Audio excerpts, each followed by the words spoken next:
عاملين ايه؟ النهارده بقى جيت لكم بوصفه جديده للحمه، متاكده ان دي هتعجبكم قوي. لو عايزه بقى تغيري عن اللحمه اللي بنعملها على طول، اللي هي ولا مسلوقه ولا مشويه، طريقه جديده وطعمها حلو، هتعملي الطريقه دي. ولو عندك عزومه وعايزه تعملي حاجه بطعم جديد وحلو ومميز، هتعملي برضو الوصفه دي، هتبقى حلوه قوي.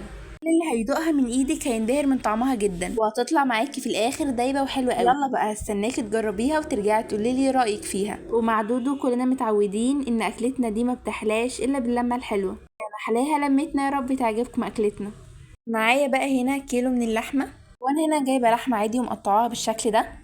والوصفه دي بقى تنفع لاي قطعيه عندك، او موجود لحمه عندك او ريش، او قطعيه انت حباها تستخدميها في الوصفه دي، هتبقى حلوه جدا برضو. فأي قطعية عندك في اللحمة ينفع.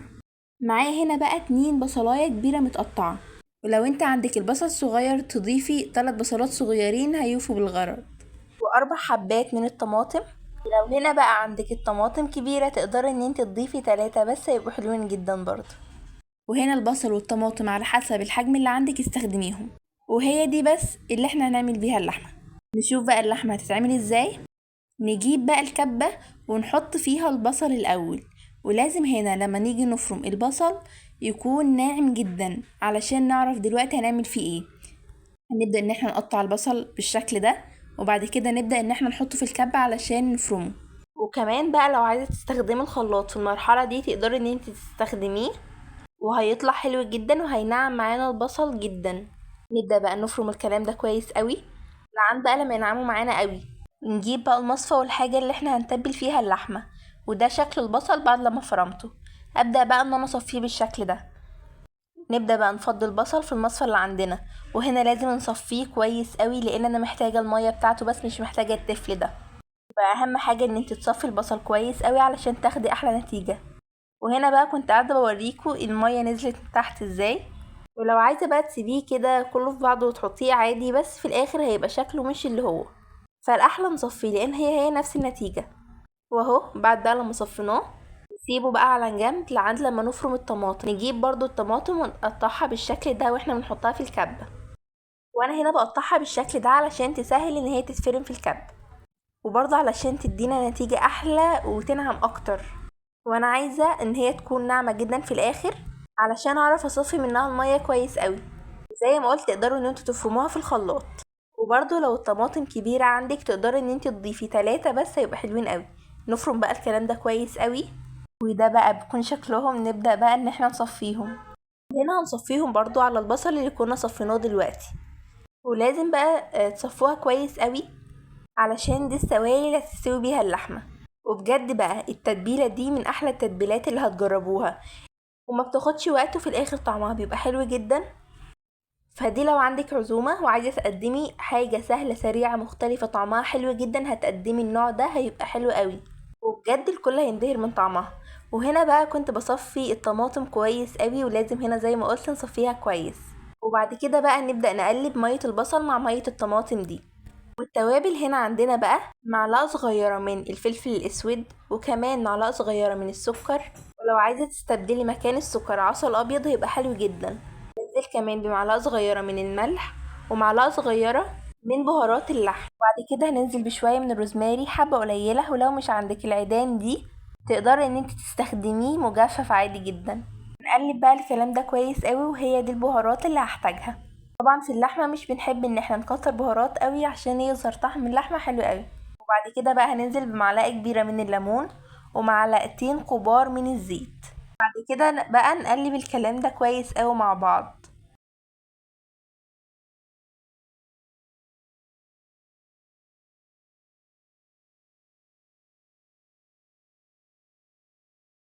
وبعد بقى لما قلبنا كويس نبدأ ننزل باللحمة اللي عندنا. بجد بقى التتبيلة دي هتدي طعم حلو جدا للحمة. وهنا بقى بتسيبي في اللحمة دي في التتبيلة الوقت اللي انت عايزاه. بس انا هنا طبعا عملتها على طول. انا هنا سبتها نص ساعة بس في التتبيلة. لكن انت لو عندك وقت تقدري ان انت تسيبيها ساعتين، هتبقى حلوة جدا. 3 ساعات هيبقى حلو قوي. وكفاية عليها قوي كده، وما نسيبهاش اكتر من كده في التتبيلة. نسيبها بقى تتبل مع نفسها. انا هنا زي ما قلت انا سبتها نص ساعة وكانت حلوة جدا. نسيبها بقى ونرجع نشوف هنعمل فيها ايه تاني بعد لما تتبل.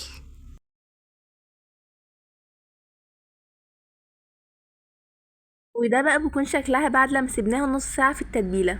نجيب بقى الصينية اللي هندخلها الفرن ونبدأ بقى ننزل فيها اللحمة اللي موجودة دي.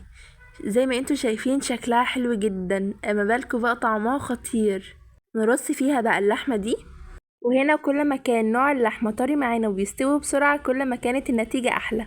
ولو اللحم كان فيه نسبة كده من الدهون هتبقى حلوة جدا وهتدي طعم أحلى بكتير قوي.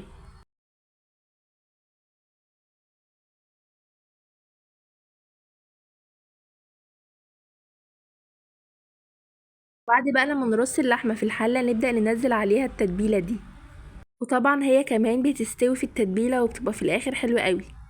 وهو ده بيكون شكلها. بس انا هنا حسيت ان هي لسه محتاجة شوية من المية عشان تقدر ان هي تستوي بالقدر الكافي، فزودت عليها حوالي نص كوباية من المية. بس لو انتوا حطيتوها وحسيتوا ان هي لسه محتاجة مية تقدروا ان انتوا تزودوا لعند لما تستوي معانا علشان تطلع في الاخر دايبة جدا. وهي كده بقى مش محتاجة اكتر من كده. نبدأ بقى ان احنا نغطيها بورق فويل. لازم هنا لما نيجي نغطيها كويس قوي، وما نخليش اي مكان يخرج منه الهواء علشان تستوي كويس قوي وتكون زي الفل. فلازم ندوس هنا على ورق الفويل. عايزين تحطوا قبل ورق الفويل ورق زبدة عادي مفيش اي مشكلة. وبكده بقى نكون عملناها. نبدأ بقى ان احنا ندخلها فرن سخن على درجة حرارة 180. هيقعد حوالي ساعة ونص في الفرن، وبعد كده نخرجها ونشوف هنعمل فيها ايه تاني. وده بقى بيكون شكلها بعد لما خرجت من الفرن. اتشربت كل بقى المية اللي جواها دي وبقت بالشكل ده. وبعد لما تستوي نشيل من عليها ورق الفويل نحطها بقى تحت الشواية تاخد لون شوية علشان تطلع لونها في الاخر حلو جدا. ولما ندخلها الفرن بقى علشان تتحمر كده من فوق، تعالوا نعمل بقى حاجة كده تدي طعم حلو جدا وشكل حلو قوي للحمة بتاعتنا. جبت بقى هنا شوية بقدونس وكزبرة وبدأت ان انا اقطعهم بالشكل ده. بجد هنا الخضار ده بيدي طعم وريحة وشكل فظيع للحاجة او اللحمة اللي عندنا. بجد دي مش تستغنوا عنها ابدا، هيديكوا شكل حلو قوي وريحة خطيرة وطعم خطير. نجيب بقى الطبق اللي احنا هنقدم فيه وناخد بقى البقدونس ده ونحطه الاول على الطبق.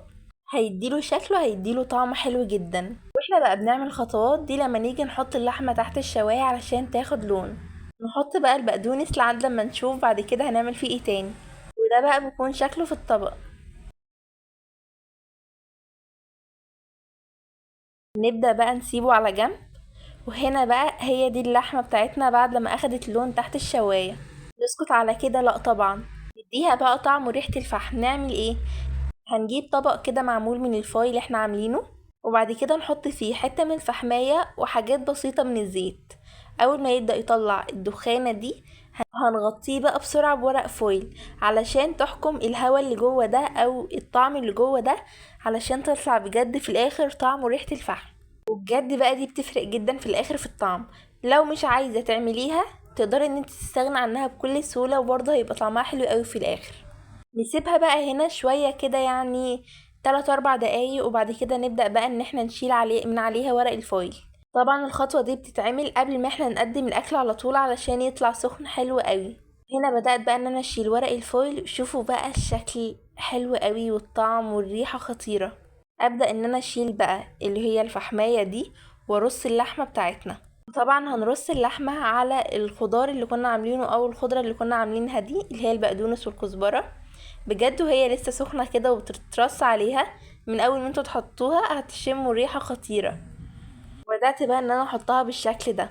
بجد بقى دي سهلة سريعة، طعمها حلو شكلها حلو، كل حاجة فيها خطيرة وما بتاخدش وقت. عملنا كل حاجة فيها ما كملتش حتى 5 دقايق واحنا بنعمل التتبيلة، وما بتاخدش كمان مكونات كتير، وفي الاخر بجد طعمها بيبقى عامل زي اللحمة المشوية ويمكن احلى كمان. وكل اللي هيدوقها من ايدك هينبهر من طعمها جدا. متأكدة كمان انه هيسألك على طريقتها من كتر حلاوتها. وفي الاخر هتكون دايبة جدا، مش مستحملة اصلا ان انت تاخديها كده بالشوكة، لا بجد. طبعا هترش عليها شوية كده من البقدونس فوق، هيديها شكل حلو قوي برضو. وهوريكوا برضو هنا قد ايه هي ناعمة وطرية ودايبة وكل حاجة خطيرة فيها. مجرد اصلا ما انا ادخل فيها الشوكة زي كده هي بتتقسم على طول. وطبعا هستناكم تجربوها وترجعوا تقولولي رأيكم فيها. لو وصلت لعند هنا بقى ما تنساش الاشتراك في القناة وتفعيل زر الجرس عشان يوصلكم كل جديد. ومع دودو كلنا متعودين ان اكلتنا دي ما بتحلاش الا باللمة الحلوة، فمحلاها لمتنا، يا رب تعجبكم اكلتنا.